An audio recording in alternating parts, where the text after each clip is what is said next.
Hello and welcome to the Ielts Writing Band 7 Plus Challenge. My name is Chris Pell. I'm the founder of Ielts Advantage and Ielts Writing Academy, Ielts VIP, all of those different things. And you're very, very welcome to this 5-day challenge.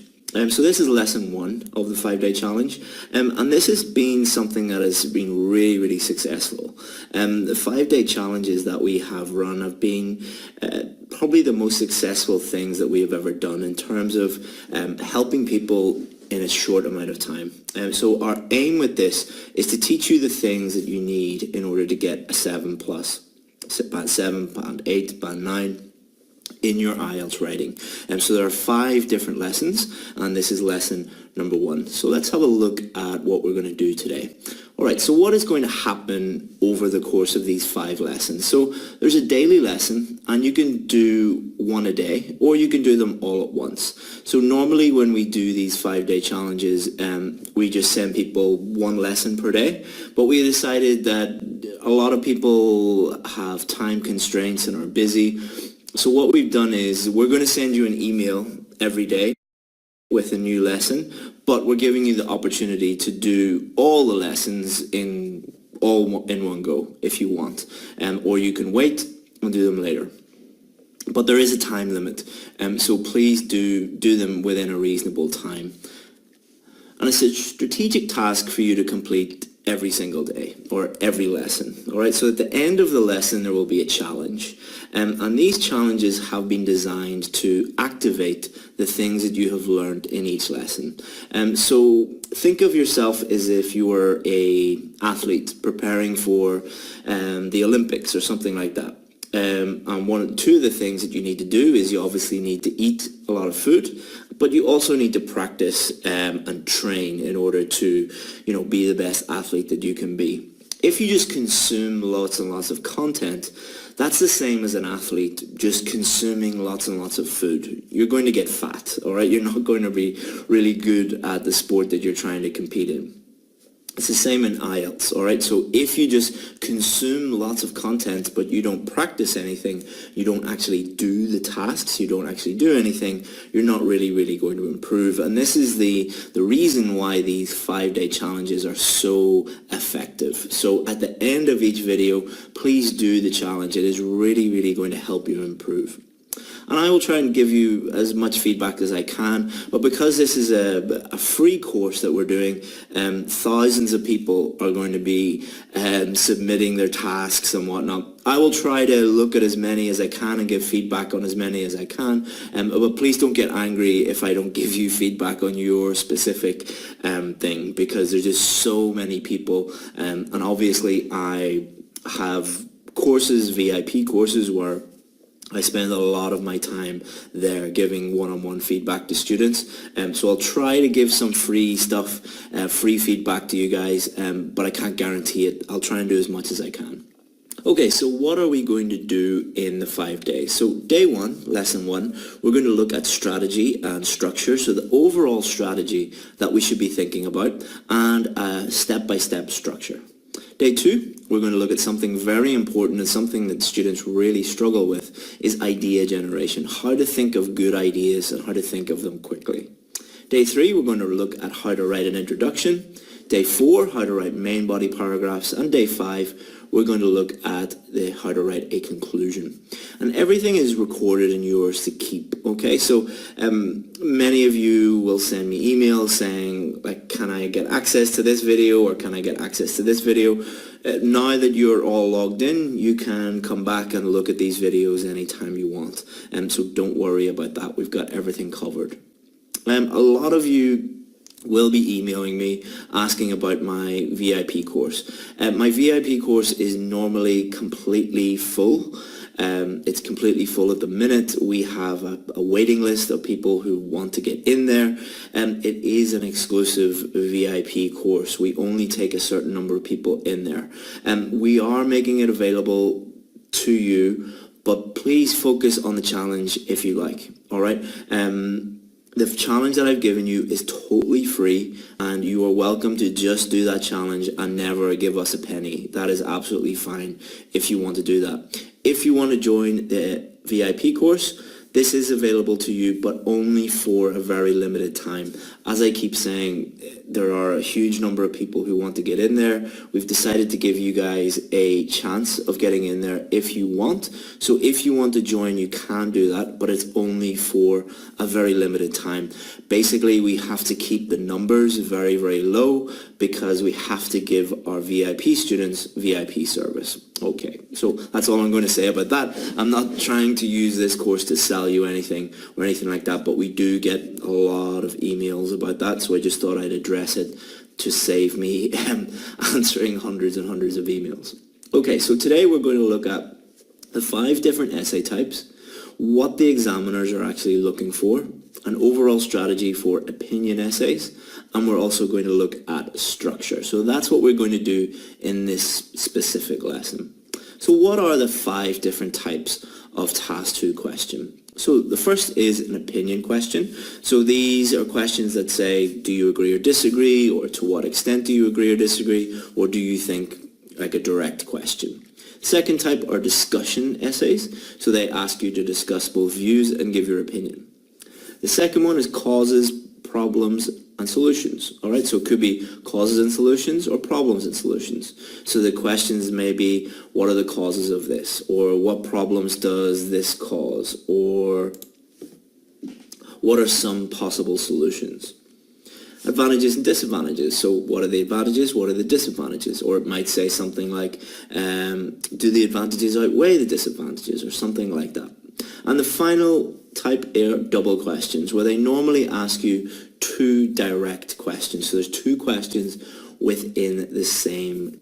So in this challenge, we are going to focus on opinion questions only, okay? So you might be a little bit disappointed by that. You might be thinking, why don't you just give us, all the information we need for every different type of question? Well, if I did that, it would take, about 24 hours of video to explain absolutely everything. Each question has a completely different strategy and structure, a different introduction, a different main body paragraph, a different conclusion. All right, so you have to go very, very deep into all of these different questions. The one that people ask me about the most, and the one that people need the most help with, are opinion questions. So we're going to be focusing on opinion questions only in this challenge. The reason why we're doing that is it's really important to go deep into something and do it properly, rather than just give you a very surface level discussion on each of the different types of question, and then you don't really know how to do any of them. So I'd rather teach you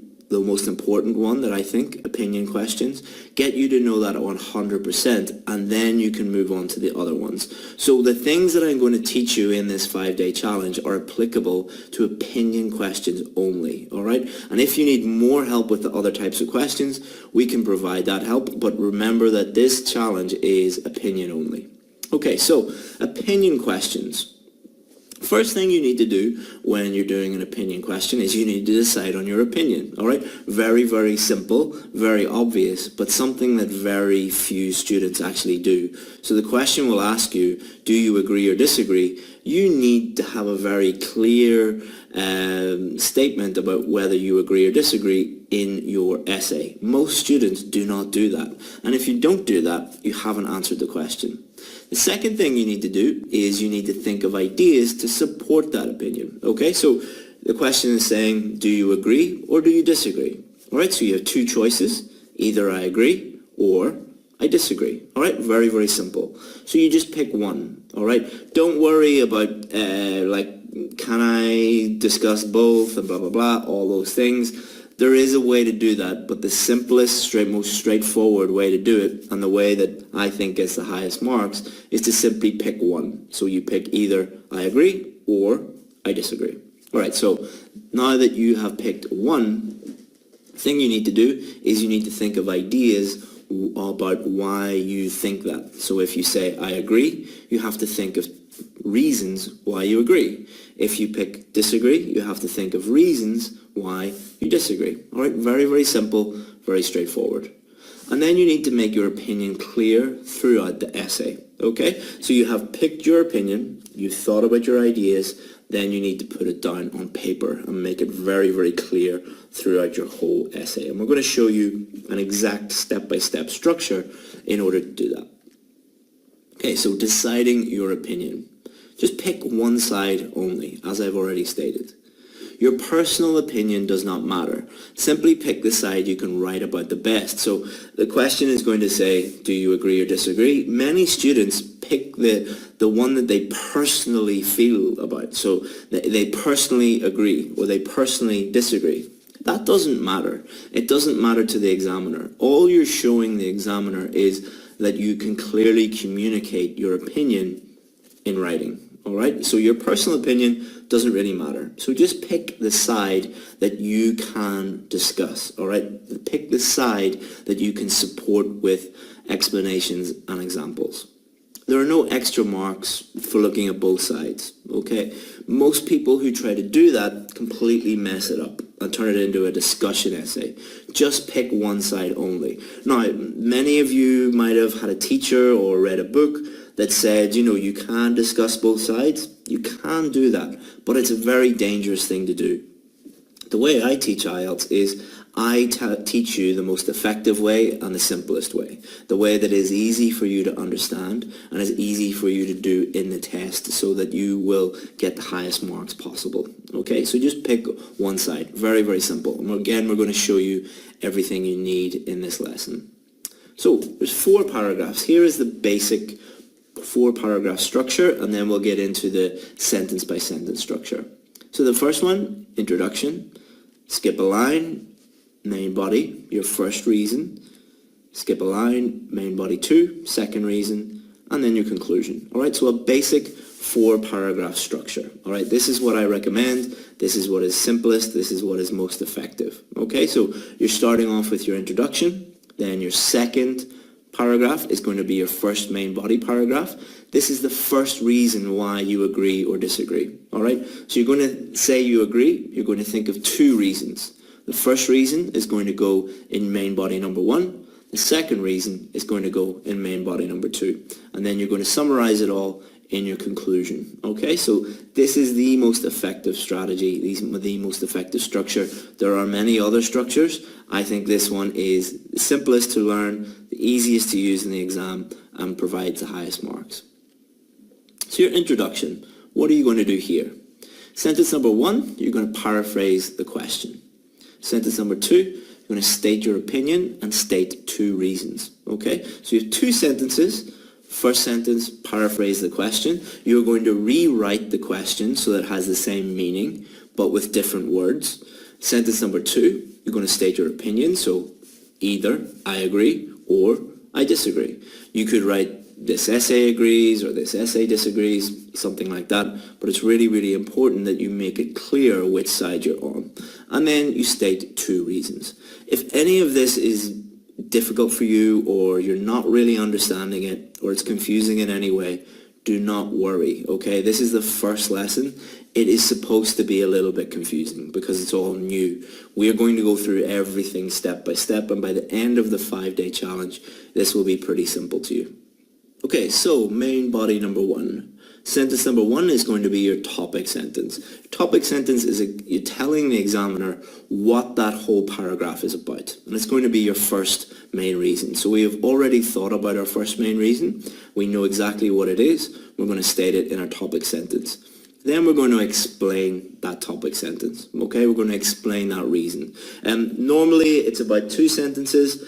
Sometimes it's 1, sometimes it's 3. But normally it's about 2 sentences. And then sentence number 4, we're going to use an example, all right, to support our main reason. Don't worry if you don't know what a topic sentence is, you don't know what an explanation is, or you don't know how to use an example properly. We are going to explain all of that. But this is just giving you the overall structure. Main body 2 is exactly the same structure as main body number 1. The only difference is this is your second reason. And then your conclusion. It's going to be 1 sentence, and you're just going to reiterate your opinion. You're going to state your opinion again, so whether you agree or disagree. And then you're going to summarize your 2 main ideas. Normally, when I teach this at this stage, a lot of people are asking, well, you're stating your opinion too many times, or you're stating your main ideas too many times.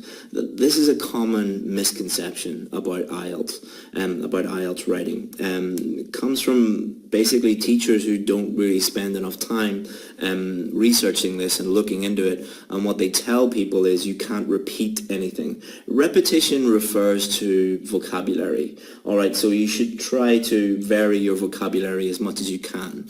Ideas, main ideas in your opinion, they must be clear throughout your essay. So it is all okay to state your opinion again. Do not worry about this. Okay, so here's what it looks like on a sentence by sentence basis. Okay, so you have 2 sentences in your introduction, about 4 sentences in your main body, about 4 your second main body, and your conclusion, another 1 sentence. Now, this is not set in stone, okay? It will vary occasionally, okay? So, but this is generally what people do, okay? So this is what I want you to follow in this 5-day challenge. And remember, this is for opinion essays, all right? Discussion essays, different. Advantages and disadvantages, different. Problem solution, different. This is just for opinion essays. Okay, so here is an example. All right, so countries should spend more money on trains than new roads. Do you agree or disagree? All right, so our introduction, we're going to paraphrase that question. So this would be the question up here. Countries should spend more money on trains than new roads. Then we're going to state our opinion. So for this one, I'm going to say that I agree. And the 2 reasons why I agree are trains are faster and they're more environmentally friendly. Okay, so what I'm going to do now is I'm going to take my first main reason, trains are faster. I'm going to write an explanation. My next explanation is no traffic, higher maximum speed, and reduces journey times. My example is HS2, which is the British government are connecting cities in the north of England to cities in the south of England. So that's one real example that I know. Do not remember that this is just a plan. Basically, this is just a structure. I'm going to vary my language. I'm obviously going to be, using more impressive language and things like that when I write the full essay. All right. So when I've done this in the past, students have said, you can't say trains are faster and then trains are faster.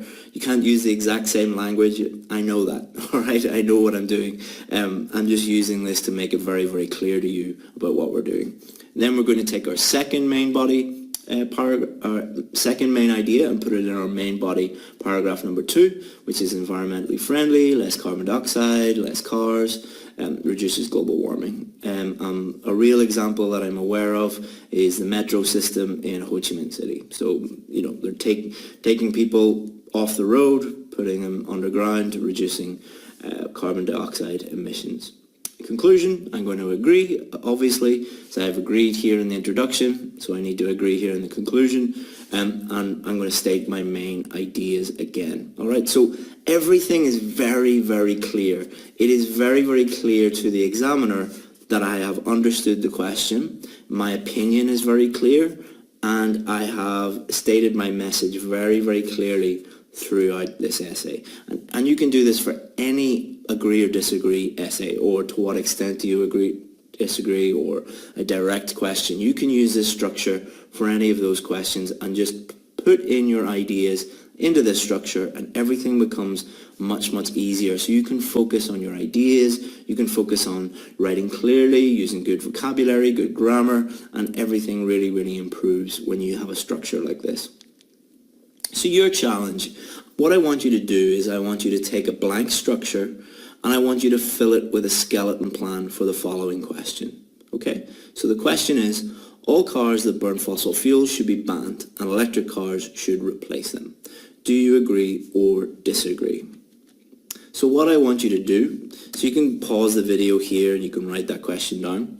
And you can also pause the video here and you can write that structure down. What I want you to do is I want you to take this blank structure, I want you to type it out, and I want you to insert your ideas for this question into this structure. All right? Here are some rules. Only post tasks below this video. Please don't email me your tasks and demand that look at them. Some people do that, very few people, but you know, it does happen sometimes. You know who you are. Don't try to do too much at this time. All right, a lot of people after lesson 1, they try to write out the full essay. They get a bit confused or worried that they don't know enough. You don't need to know absolutely everything after lesson 1, all right? If after lesson 5 you still don't understand things, then you can worry, but you won't, all right? You will understand everything after lesson 5. And keep it simple, all right? Don't worry about, you know, spelling mistakes or grammar or anything like that. I want you to keep it very, very simple. We're just focusing on learning this, all right? So what you're doing is, you're doing this, again, what I've done here, but with this question. Okay, so thank you for your time. That was lesson 1. I hope that you enjoyed it and hope that you find it useful, and go and have a look at lesson 2 after you've done the challenge. All right, so make sure you do the challenge. You can wait 24 hours if you want and to do lesson 2 then, or you can do it after you do the challenge. And we're going to be focusing in lesson 2 on how to generate ideas. Thank you very much, guys. I'll see you again in lesson 2.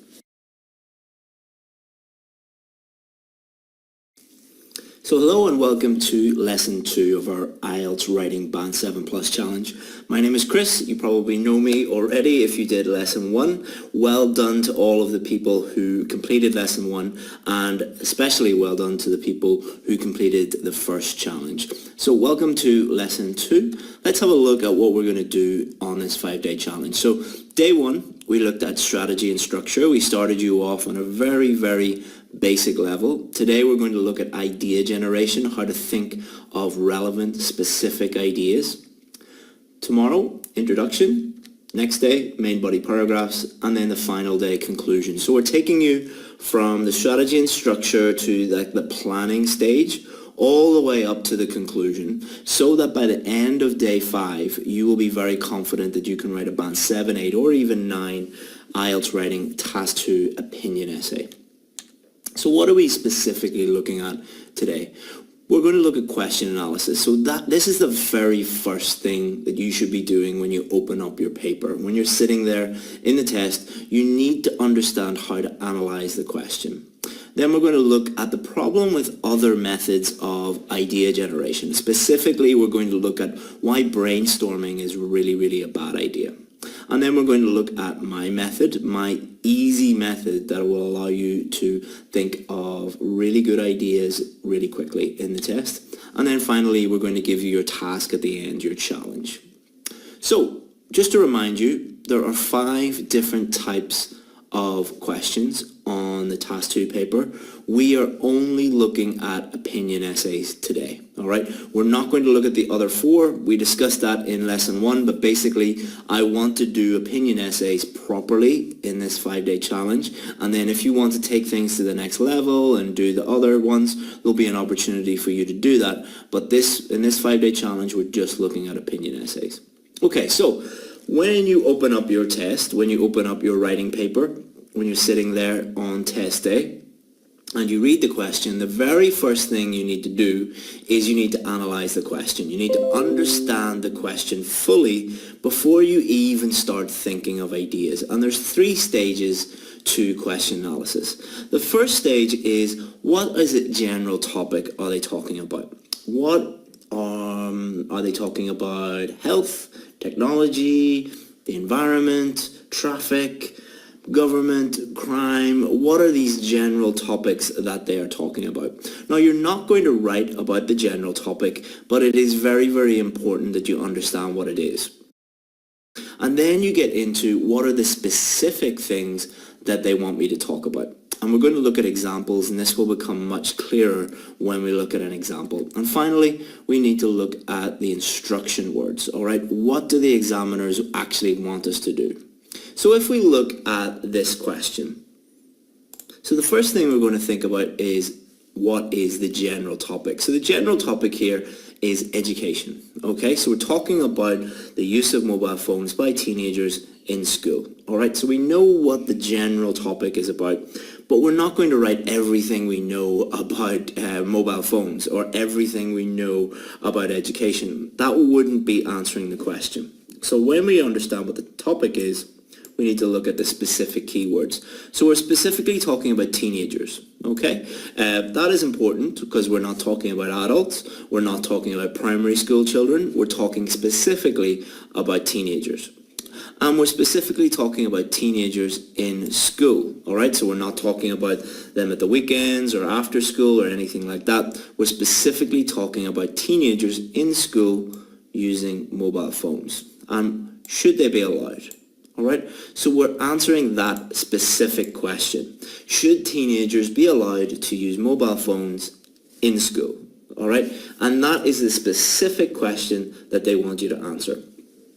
So when we have looked at these keywords and we've understood what they mean, next we might be thinking about this, instruction words. All right, so the instruction words are here. To what extent do you agree or disagree? So the instruction words could be discuss both views, what are the problems and solutions, what are the advantages and disadvantages. The instruction words here are to what extent do you agree or disagree. So you must state very, very, very clearly whether you agree or whether you disagree. All right? If you don't do that, you haven't answered the question. Now, many of you might be looking at this and think, like, this is way too much. We don't have to think about it in this, this deeply. This is going to take me lots of time.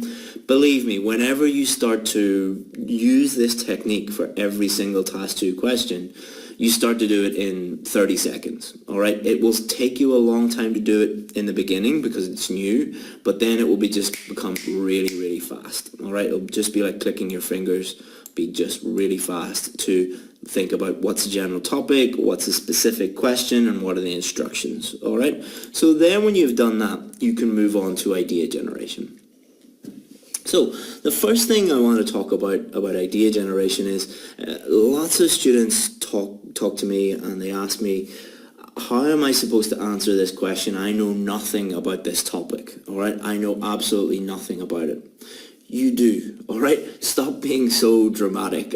A lot of people I talk to who say this are like, oh my God, I know nothing, I'm going to fail. They're very, very dramatic people.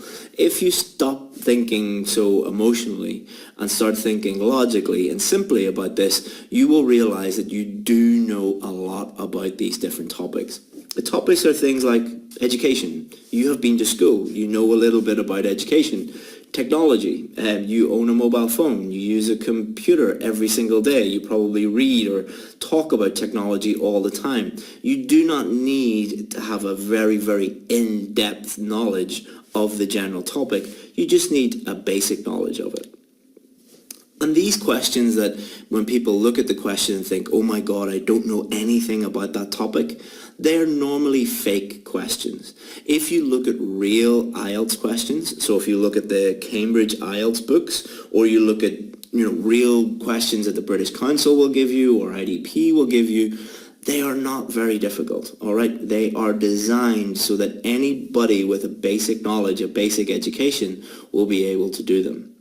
And the examiners are not expecting expert content. They just want you to know if you can communicate in English. So if there's a question about health, they don't expect you to be a doctor.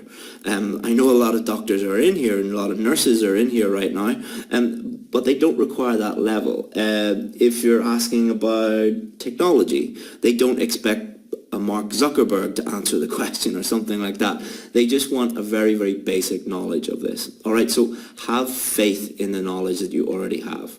So next, brainstorming. All right, so if you ask 100 students and 100 IELTS teachers, how do you think of ideas? 99 of them will say brainstorming. All right, this is actually a terrible way to think of ideas. It's a complete waste of time. All right, it does not result in very good ideas, and it takes a huge amount of time to do. And most of your ideas are not specific. The whole thing about brainstorming is just think of as many ideas as possible. The ideas do not need to be relevant. The ideas do not need to be specific. It's just think of as many ideas. And that is a complete waste of time A, and B, you're not thinking of ideas that are specific to the question, and those are the ideas that you need. And most of your ideas are not relevant, all right? So believe me, I know many of you firmly believe that brainstorming is a good idea. Try it my way, and I'll show you a much better way. So keep it simple. The most obvious ideas are normally the best ones. So this is something that I find a lot with doctors, actually. Doctors are some of obviously the most intelligent people in our society, but they tend not to do so well on the IELTS writing test. One of the things I established with a lot of my VIP students, a lot of them are doctors, was they were trying to think of really complex, complicated, advanced ideas. And they're very, very difficult to think of, they're difficult to explain, they're difficult to, you to help support them with examples. The best ideas are the most obvious ones. Like, often when students read my sample essays, they'll say, but teacher, that's a really simple idea. Yes, those are the ideas that you should be thinking of. So try not to think of really complex ideas. Often the most obvious ones are the best. So the simplest, most straightforward ideas are the easiest to understand and the easiest to write about. So you do not want an idea that you are confused about, that is really difficult to write about, because if it's difficult to write about and you're not 100% sure about it, then it's going to be very difficult for the reader, the examiner, to understand it. There are no extra marks for amazing ideas. The only criteria are the ideas are relevant, they're specific to the question, they answer the question. There is not like a hierarchy of ideas where, one idea gets 5 points and another idea gets 1 point. That's not how it works, all right? There are no extra marks for good or amazing ideas.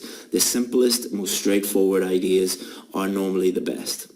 So, I've said that brainstorming is a complete waste of time. So, Chris, tell us what your method is. So my method I call the direct method. So I came up with this method after years and years of teaching IELTS in the classroom, and I was really frustrated with the results that my students were getting, and it all came down to them not being able to think of relevant, specific ideas quickly. All right, they were spending too much time thinking of ideas, or they were thinking of ideas that weren't relevant or specific.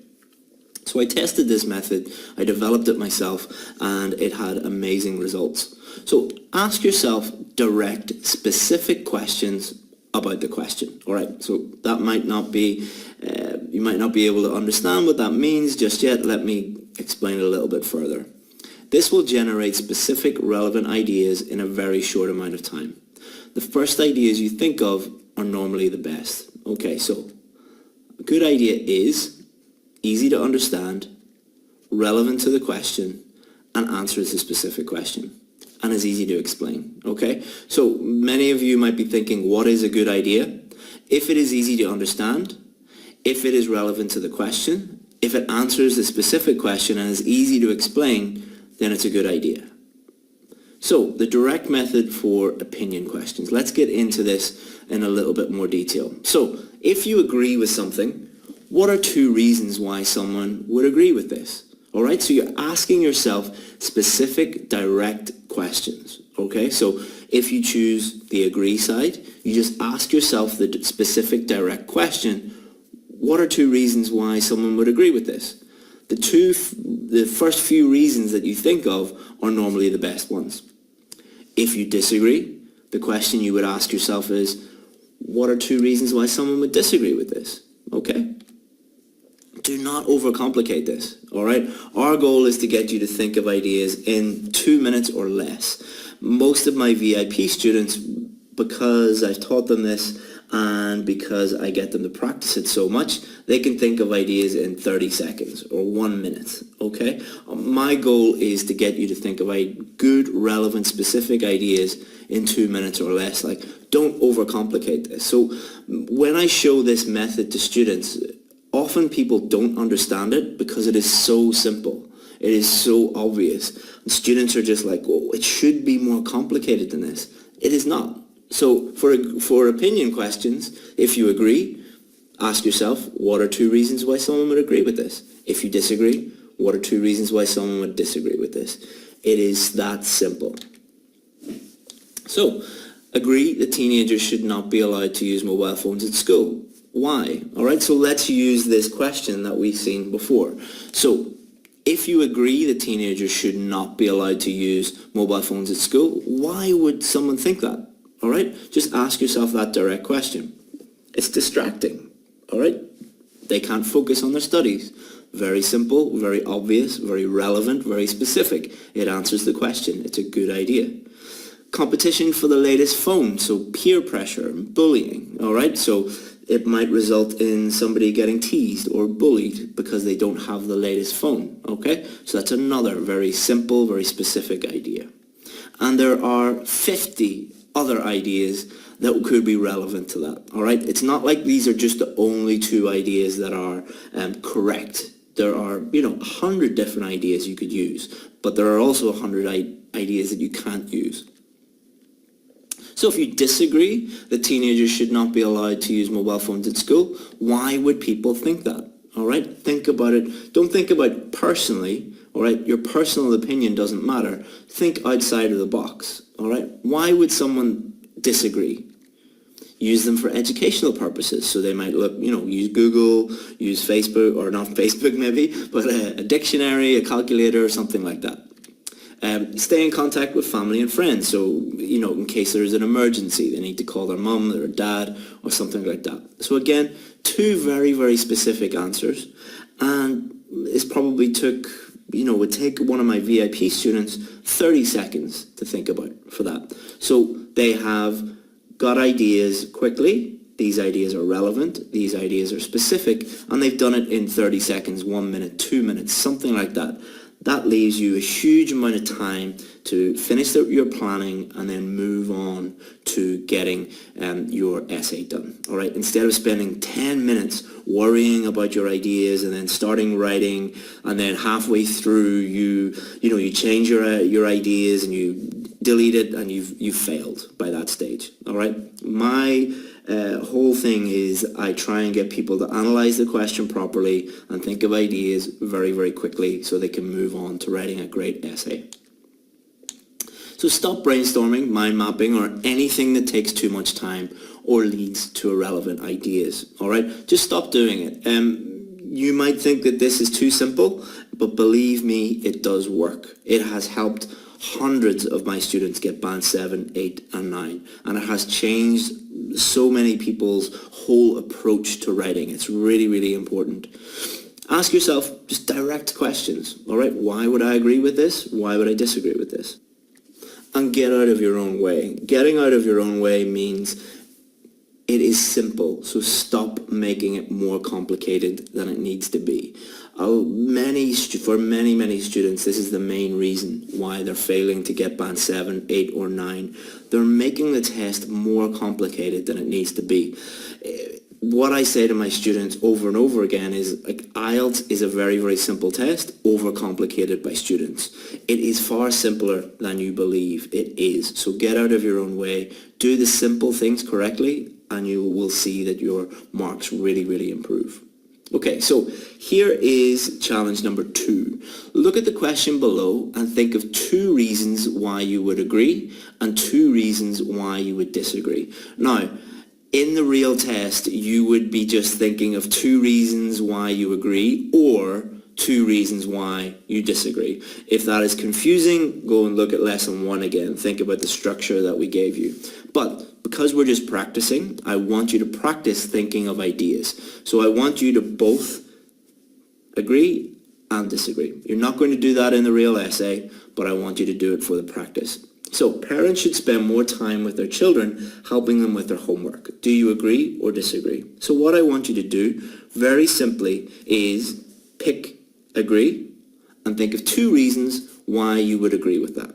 And then disagree, think of 2 reasons why you would disagree with that. And post it below this video, okay? And I'll be looking at all of your ideas and I hope to comment on them, as many of them as I can.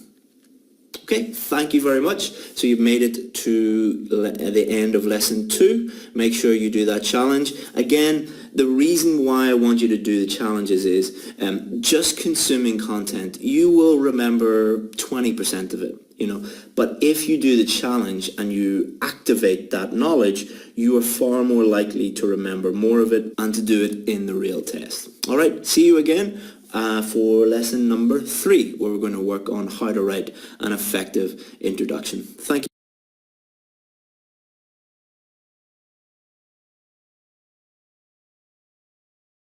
Okay, this is Chris again. Welcome to lesson 3 of our 5-day challenge. Well done for making it this far. You're nearly halfway through, and well done to all of the people who have completed lesson 1 and lesson 2's challenges. Okay, so what are we doing in this 5-day challenge? So day 1, we looked at strategy and structure. Day 2, we looked at idea generation and how to analyze a question and come up with good ideas. Day 3, today, we're going to look at how to write an introduction. Then tomorrow, main body paragraphs. And the last day, we're going to finish off by completing our essay with a conclusion. So today, specifically, we're going to look at what is an introduction, what are the elements of a good introduction, how to write an introduction, and we're also going to look at how to do the task. So remember, 5 different essay questions. We are focusing only on opinion essays in this 5-day challenge. And the introductions are unique for each of the 5 different types of questions. So the things you learn in this lesson, do not apply them to the other 4. Just apply them to opinion essays. Okay, so what is an introduction? So it tells the reader what to expect. Always think of the reader. So basically what the introduction does is it makes the reader's job easier. Okay, so if you just immediately started into the main body, the reader would be like, oh, okay, so what is this about, and what is this guy's opinion, or what does this girl think about this? I don't really know. They would be a little bit lost, all right? So basically, imagine you are telling a story to someone, all right? So you wouldn't immediately jump into the details of the story. You would introduce the story, give a little bit of background information to make it easier to the person who's listening to you. Helps the reader follow the rest of your essay. Again, always think of the reader. So it makes your main body and your conclusion more understandable, okay? So always think about the reader. One thing that I see a lot is students do not think about the reason why they write an essay. The reason why you write an essay is to communicate your message to another person. So the whole point of writing an essay is to clearly communicate. If you're not thinking about the reader, then you're not writing a clear essay. So it helps you get your thoughts in order also. So think of it as a mini plan. It will help you write a better essay. So think about your introduction as a tool that will allow you to write a better essay. So if you include, you paraphrase the question, and you include your thesis, your ideas, and you outline your main ideas and things like that, it makes the rest of your essay flow, and it makes everything much easier to write. So think about it as like a mini plan. So it's very important now to look at what an introduction is not, okay? So there's some things you should never do in your introduction, okay? So it's not a chance to show the examiner how amazing your language is, all right? It is not a chance to show off and to memorize some amazing vocabulary or amazing phrases. The examiners are not stupid, all right? They know what you're doing, all right? So please don't do this in your introduction. It's not a chance to hook the reader, all right? You do not need to write a hook. The examiner is getting paid to read your essay. You do not need to hook them in. And it's not a chance for you to use memorized phrases, all right? So I'm mentioning this again because it's so crucial that you do not memorize big chunks of language, put them into your introduction and think that you are being impressive. You are not impressing anyone, least of all the examiner. So there's 3 elements to an opinion introduction. First, paraphrase the question. Okay, so you're going to get a question statement. First, you need to paraphrase that. Paraphrasing, we're going to look at that in this lesson in more detail.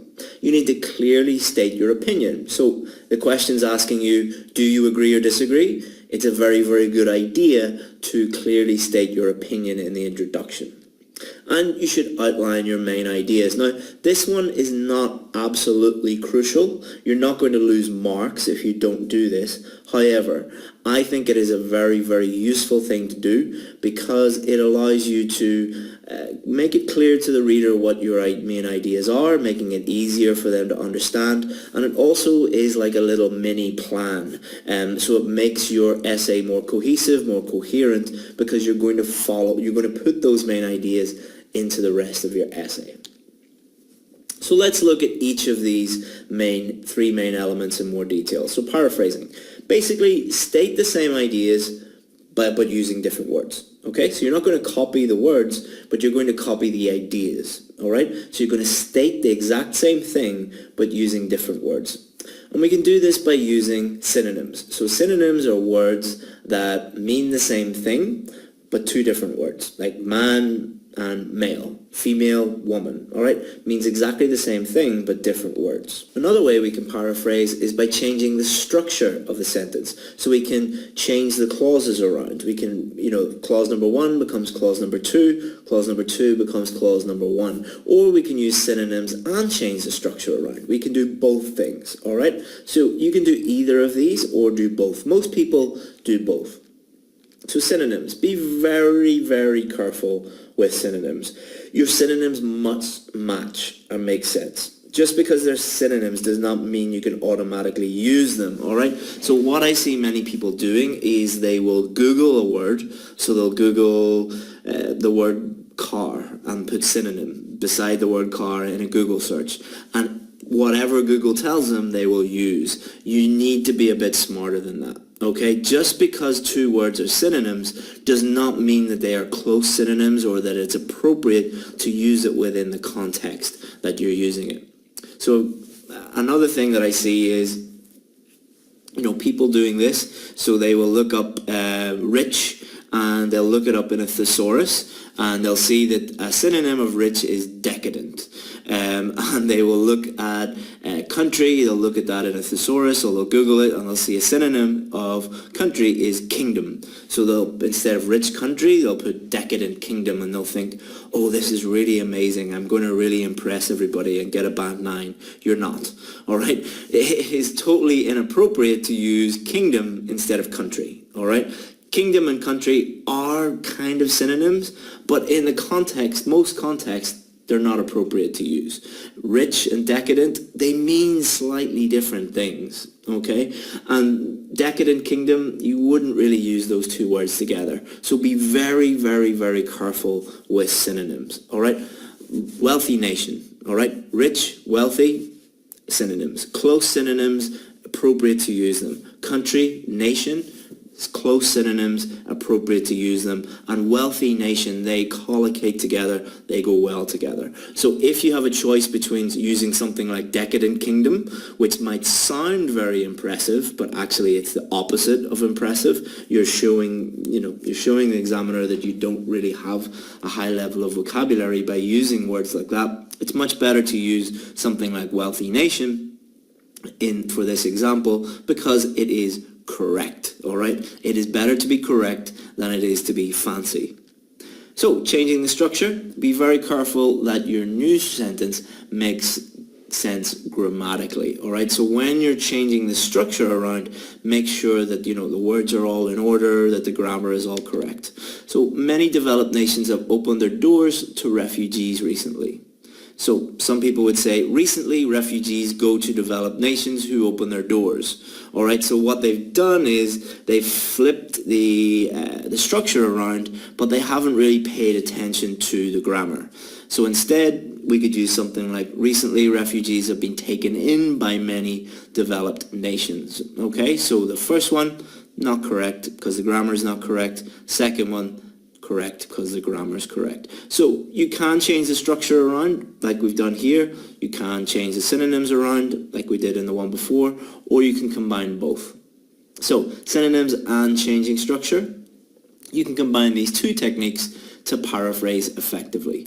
Many developed nations have opened their doors to refugees recently. In recent years, refugees have been taken in by many countries in the developed world. Okay, so one thing that I want to highlight here, I put it in bold, are these two words. Okay, you'll notice that I did not change these two words. All right, so one big mistake that I see students making is they have been told by poor IELTS teachers that misunderstand what paraphrasing actually is, and they tell students you can never repeat a word. Okay, so the general rule is you should vary your language as much as possible. So if you can think of another way to express refugees, change it, all right? But if you have the choice between repeating a word and using a word or a phrase that just is wrong, or sitting there for 5 minutes or 10 minutes trying to think of how to change one word, just repeat the word, all right? If there are one or two words that you repeat, that's absolutely fine. For some words, like refugees, there's just no other way to express it, or no other way that most students know how to express it. So instead of worrying about it or making a big mistake or spending 10 minutes trying to think of an alternative, just repeat the word, okay? It is not the end of the world. You're not going to automatically fail your test because you repeat one word, okay? It is one word out of 250, 300 words. You are judged on your whole test, all right? Not on one word.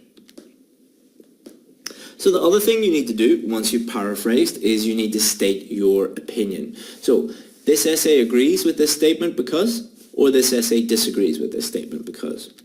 There are many different ways you can give your opinion, but get out of your own way and learn one well, all right? So there are 100 different ways that you could write this. You could say, I agree, I disagree, or it is agreed, or something like that. There's so many different ways. You are only going to write your opinion in the IELTS test once, all right? So learn one way to do it and just stick with that, all right? This is a very, very easy way to do it. Just learn this, and that's all you'll have to do, okay? Please don't email me and say, like, can I use this? Can I use that? I get so many emails every day about that. Sure, do it whatever way you want. As long as it is grammatically correct, it makes sense, and it states your opinion, that's all you need to do. Then we need to outline our main ideas. And by the way, I went through that very, very quickly because that's how easy it is, all right? This essay agrees, this essay disagrees. Very, very simple. Then we need to outline our main ideas. As I said, this is not essential, but I would really strongly suggest that you do this. This essay agrees with this statement because X and Y, okay? X is your first main idea. Y is your second main idea. This essay disagrees with this statement because X and Y. X is your first main idea. Y is your second main idea. So there's two different ways you can do it. All right, I agree. Here's the reasons. I disagree. Here's the reasons. Very, very simple, very straightforward, very effective. This is not mandatory, but it really helps. All right, I'm not going to explain it again, but people get really upset about this. They're like, my teacher told me I didn't have to do that. You don't, all right, but I strongly recommend it. So, putting it all together, developed nations should take more refugees from poorer countries. It is argued that wealthy countries should accept more refugees from developing states. This essay agrees with this statement because they have a moral obligation to do so, and they can afford to help with those in need. Okay, so here is the paraphrase. Here, oh, sorry. These computer markers are really inaccurate. Okay, here is your thesis statement, your opinion, and here are your two main ideas, your outline of your main ideas. So it is very, very, very simple. You just combine those three elements and you have paraphrased the question, you've demonstrated to the examiner that you can do that. Your opinion is very, very clear and you've outlined your main ideas. Very simple, but again, very, very effective. Okay, so your turn. Parents of obese children should be punished for making their children fat. Do you agree or disagree? Okay, so what I want you to do is I want you to take this question and I want you to write a introduction. Okay, so I want you to paraphrase this. I want you to pick agree or disagree. Think of 2 reasons. If you agree, think of 2 reasons. If you disagree, think of 2 reasons. And I want you to put it all in the introduction. So paraphrase your opinion and outline your main ideas. 2 sentences, okay? And put it in the comments below this video. Again, very, very simple, but take your time, all right? So under exam conditions, you're going to be doing this in 5 minutes, all right? If it takes you 10 minutes, 15 minutes to really think about it, check everything, do that. Take your time when you're first learning how to do something. Okay, so thank you, well done, you're more than halfway through now, and thank you for everybody for doing the challenges, and if you need anything, feel free to send me an email, chris@ieltsadvantage.com. So I'll see you for the next lesson, lesson 4, where we'll be doing probably the most important thing, which is our main body paragraphs. See you then, bye-bye.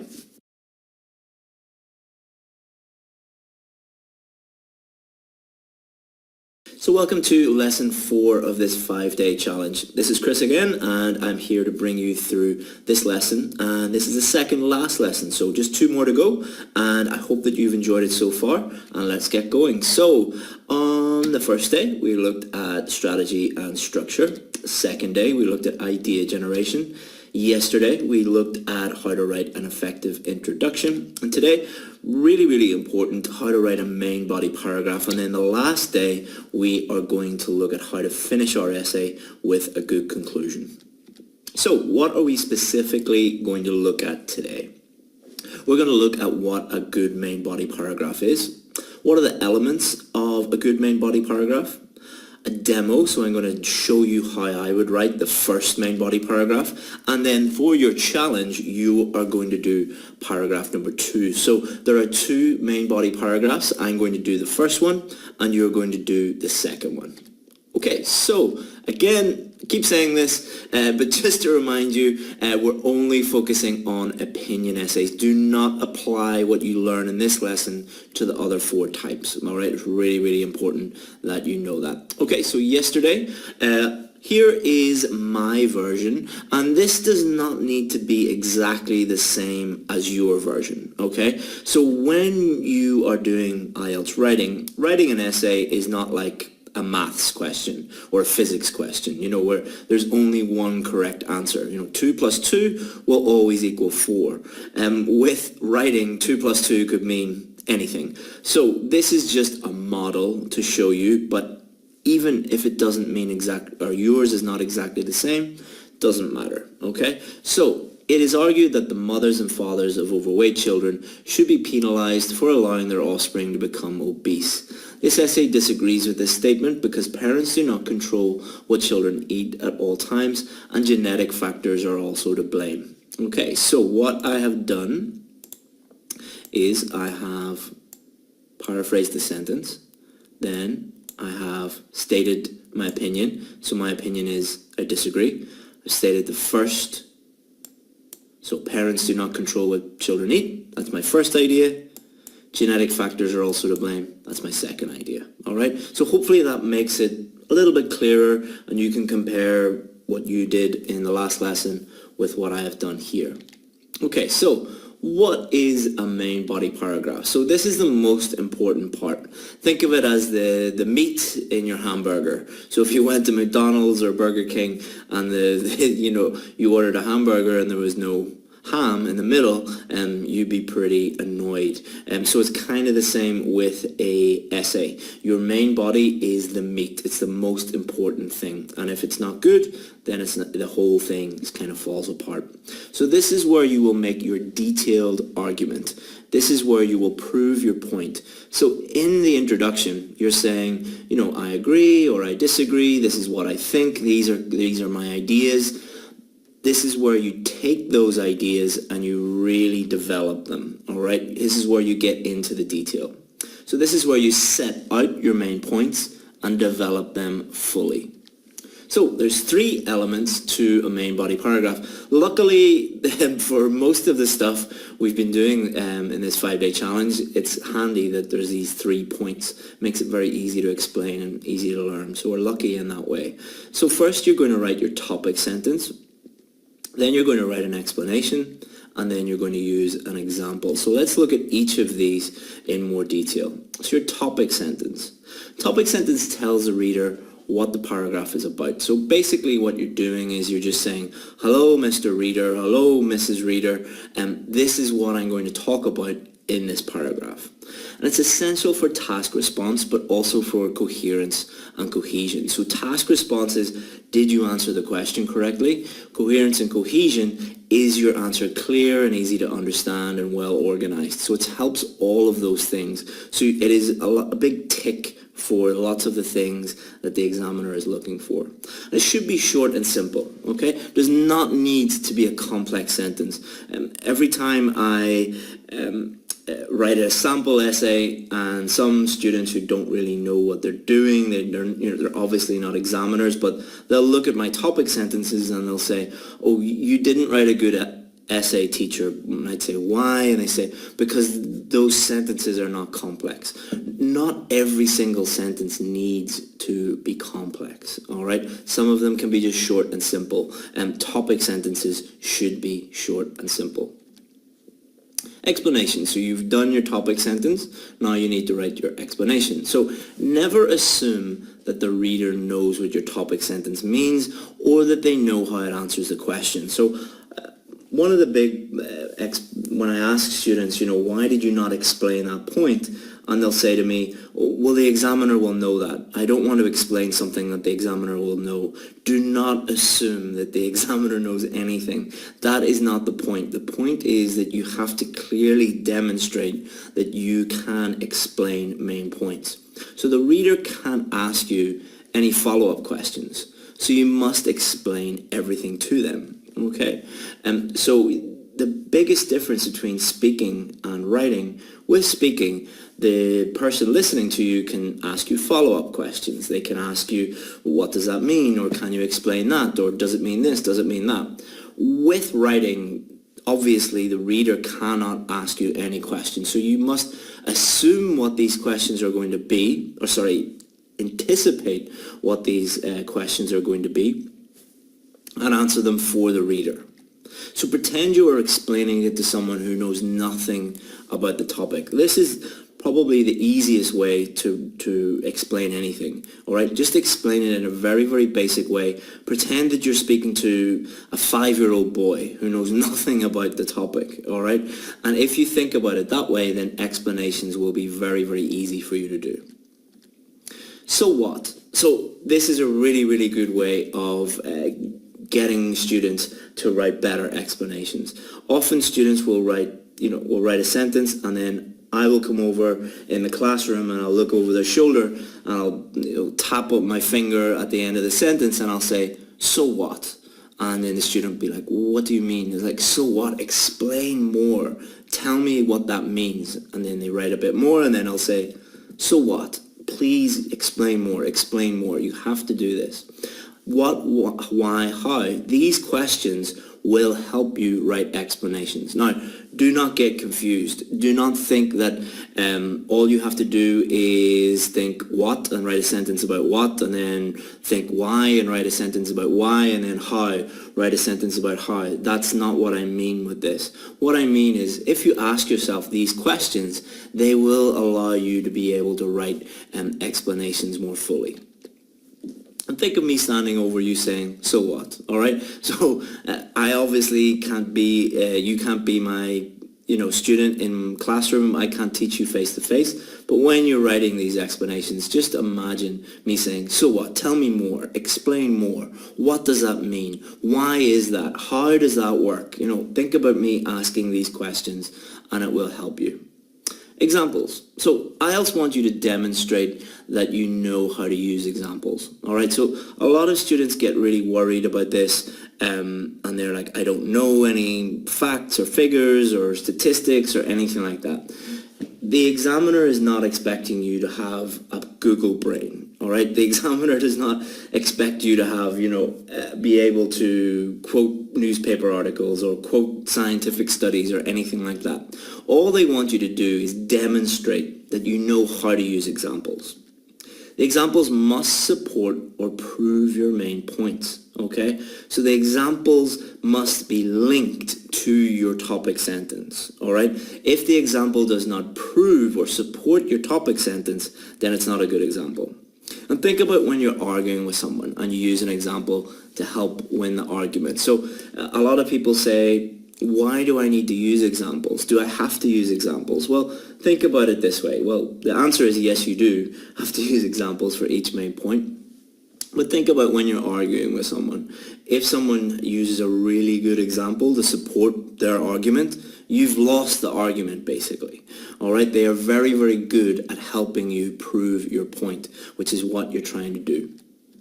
So examples do not need to be true, but they must make sense. So the examiner knows that you are in a test, you do not have access to the internet, you do not have access to books, you do not have to use facts and figures that are 100% correct, all right? You can make them up. It's always better to use things that are true. However, if you have to make them up, that's absolutely fine. The examiner is not going to go and Google your example to make sure that it's correct, but they must make sense. Recent research concluded that, or a recent study found that. All right, these are two ways that are very useful for providing fake examples. All right, so if you can think of a real example, use a real example. All right, that is something that is true is the best thing you can do. But if you're trying to make something up, just use these two things. So right, recent research concluded that, plus something that proves your example. A recent study found that, plus what you're trying to prove. All right, something that supports your example. Okay? Warning, do not worry if this is not making complete sense right now, okay? So when I've done this class in the past, a lot of students, when they get to this point, are thinking, oh, I don't know what an example is, I don't know how to explain things, I don't know this, I don't know that, it's getting very complicated. It is supposed to be complicated. If it wasn't complicated, then it wouldn't really be worth learning it, all right? If it's not making complete sense, don't worry. This is going to take further implementation and practice. So you're going to have to practice paraphrasing. You're going to have to practice topic sentences. You're going to have to practice explaining those topic sentences. You're going to have to practice using examples. The more you do it, the easier it's going to become. So for example, in IELTS Writing Academy, in my VIP course is split into the Writing Academy, the Speaking Academy, but in the Writing Academy we do a whole module on examples, plus we look at each of the 5 essay types individually, all right? We also have Facebook Live videos on examples in the VIP Facebook group. So, this is just an introduction to what we're talking about.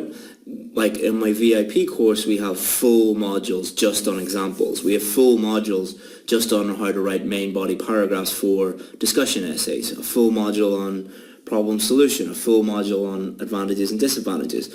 I'm not trying to sell you the VIP course, I'm just demonstrating how much extra work is out there and how much you need to do in order to fully grasp this, okay?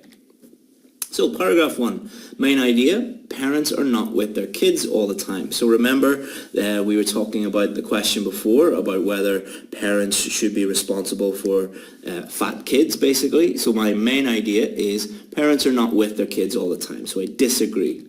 Explanation, children can eat unhealthy meals and snacks when they are away from their parents. This makes them fat. Example, study showing how much children eat at school. Okay, so this is a whole paragraph. Parents are not present when children consume most of their food. All right, so this is my topic sentence. All right, short, simple. It tells the examiner exactly what the rest of the paragraph is about. When children are at school, they eat snacks and have lunch and the adults have no control over their dietary intake during this time. A child could consume the vast majority of their calories during these unsupervised periods without their mother and father's knowledge or permission, and much of this intake could take the form of junk food. Alright, so here to here, that is my explanation. Okay, so I've explained everything clearly.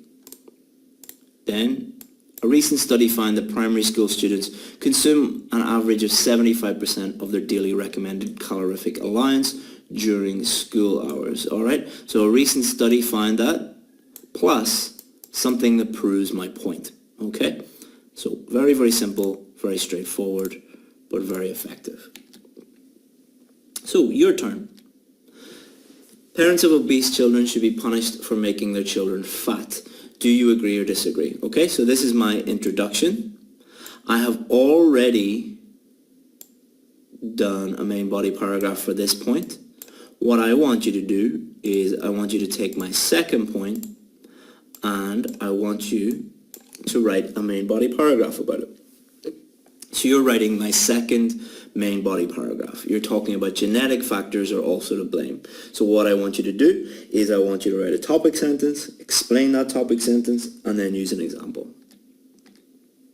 So write a topic sentence, explain it, and give an example to support it. Put this all together in one paragraph and post it below this video.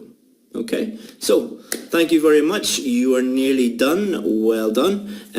If any of these videos are difficult for you or confusing or anything like that, feel free to go and watch them again. Some people get it first time. Some people have to watch, most people have to watch them 2 times. Some people 3 or 4 times. All right, but remember, it's only the beginning and we can show you much, much more. If you need any help, just email me, chris@ieltsadvantage.com. Thank you very much, and I'll see you for the final lesson next. All right, bye-bye.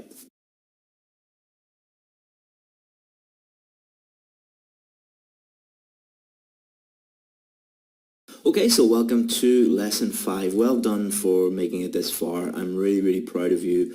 If you have gone through all 5 lessons, completed all the challenges, it is really, really going to make a huge difference to your writing score. I know that we didn't really do task 1 at all, and we only did a small part of task 2. We only did opinion essays, but it really is going to make a huge difference to your score. And if you decide to take things to the next level and improve even more, we're there for you too.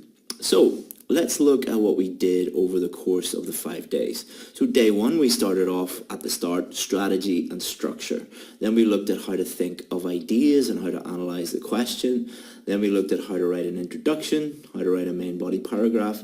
And finally today we're going to look at how to finish our essay with a good conclusion. Now the conclusion is a small part of the essay, but it's a very, very important part of the essay. It is a real shame if you think of really good ideas, develop those ideas, write a good introduction, write a good main body paragraph, and then you just finish your essay in a really bad way. So we want to keep the examiner happy and write a really, really effective conclusion at the end so that you are happy with your essay, the examiner is happy with your essay, and you can, get the score that you need and never think about IELTS again. Okay, so what are we going to look at today? We're going to look at what a conclusion is. What are the elements of a good conclusion?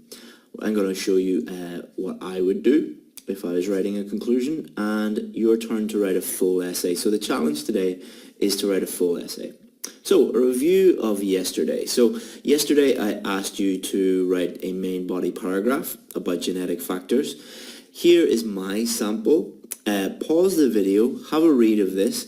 You do not need to have exactly the same as me, all right? So if you use different words, different structures, different examples, different explanations, that's absolutely fine. But what you should be doing is comparing it to me and looking at the overarching factors such as, did you write a clear topic sentence? Did you explain that topic sentence well, and did you choose an example that supported your main idea? So pause the video and have a read of that and compare your effort with mine. Okay, so what is a conclusion? This is where we state our opinion. Okay, so a conclusion, if you're drawing a conclusion, basically a conclusion means is where you state your final opinion. This is where we summarize our main ideas. So the two things that we're going to do here is we're going to state our opinion and then we're going to state our main ideas.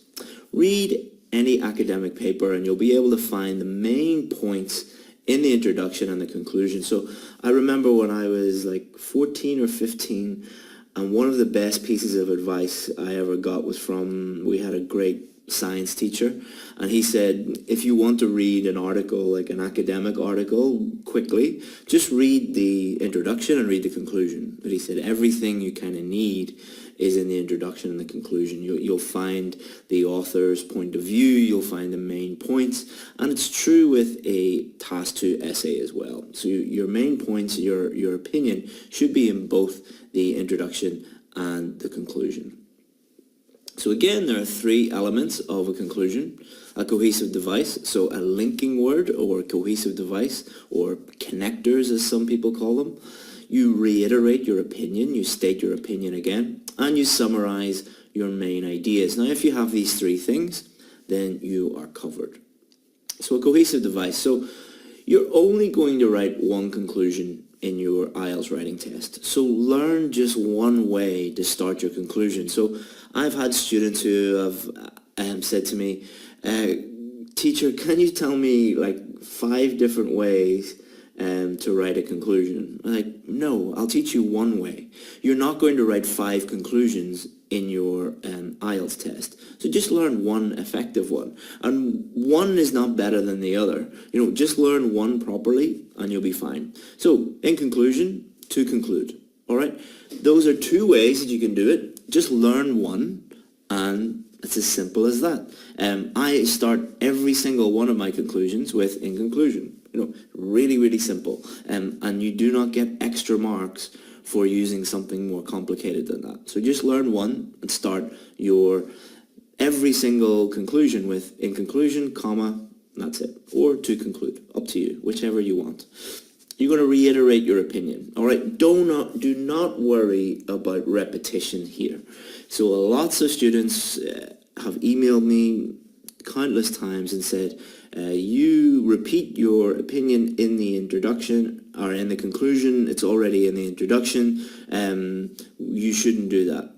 Well, it states clearly in the official marking criteria that you present a clear position throughout the response, all right? So the key word there is throughout. Okay, so your position, your opinion is very, very clear throughout the whole essay. So putting it in your introduction and putting it in your conclusion is absolutely fine, and it's actually, you know, stated in the marking criteria. So do not worry about repeating your opinion again, but this does not mean that you can copy the same words, okay? So stating your opinion again does not mean just copying exactly what is in the introduction, all right? So you're going to state your opinion again, but you're going to paraphrase it, all right? So we take our opinion from the introduction and we paraphrase it. This makes it very simple to write a conclusion and ensures your opinion is clear throughout, all right? Exactly what the examiners want you to do. You're also going to summarize your main ideas. So the third thing you're going to do in your conclusion. Someone should be able to read your conclusion only and tell what your main ideas are. So anybody, you could give your essay to anybody and they could cover up the introduction, they could cover up the whole of the main body and just read the conclusion. And they should be able to establish what your opinion is and what your main ideas are. Again, don't worry about repeating your main ideas, but you must paraphrase, all right? So your main ideas are going to be in the introduction. Don't copy them, all right? Don't copy exactly the same words. State them again, but using different words. This will make the conclusion easy to write and ensure you summarize your main ideas. So, it is argued that the mothers and fathers of overweight children should be penalized for allowing their offspring to become obese. This essay disagrees with this statement because parents do not control what children eat at all times and genetic factors are also to blame. So this is my introduction from before. Okay, so this is an introduction. Feel free to pause the video and read it again if you want more time to understand it. My opinion is I disagree. My main idea here. My main idea. Second main idea here. So what I'm doing is... Oh, what happened there? Go back. What I'm doing is I'm taking these three pieces of information and I'm going to put them in my conclusion. All right, so I'm not going to copy exactly the same words. I'm not going to copy these words. I'm going to paraphrase these words and put them into my conclusion. Okay, so very, very easy. It does require that you have a wide-ranging vocabulary, but if you want to be getting a band 7 or above, you need a wide-ranging vocabulary anyway. So a lot of students complain to me about this and they say, oh, well, I don't have enough vocabulary to do this. Well, if you don't have enough vocabulary, then you're not going to be getting a 7 anyway. All right, so you have to improve your vocabulary, obviously, if you want to get higher scores. So here is my conclusion. So I've taken these three pieces of information, this one, this one, this one, and I have put it in my conclusion here.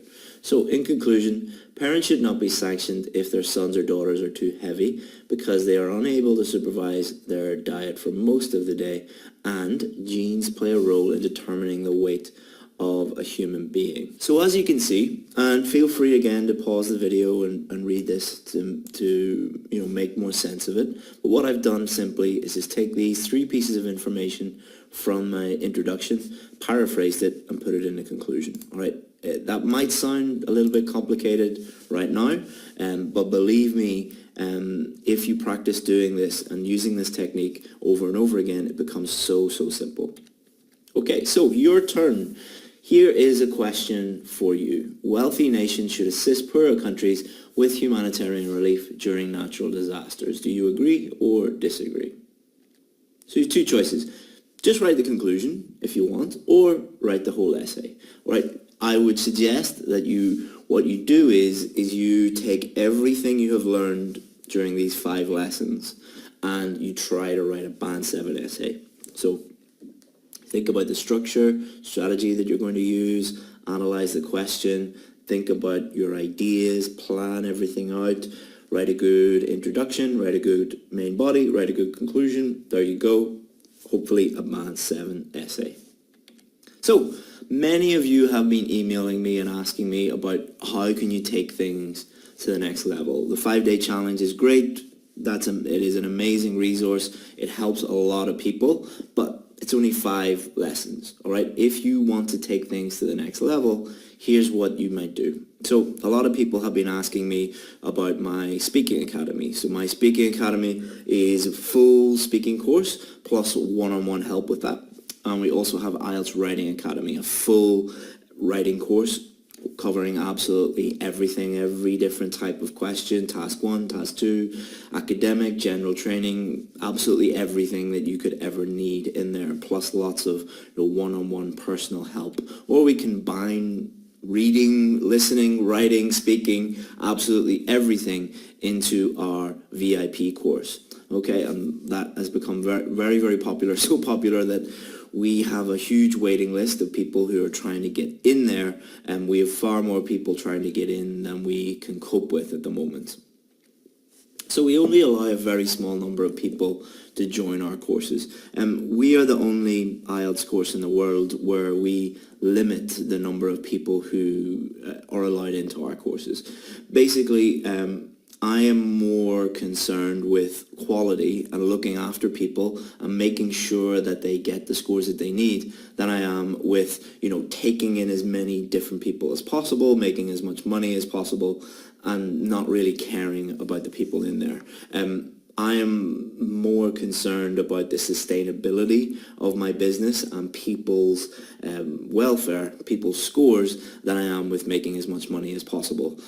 So we keep it very, very small. We only allow a small number of people in there, but that's just the way we do things. And we have to keep numbers low to keep standards high, basically.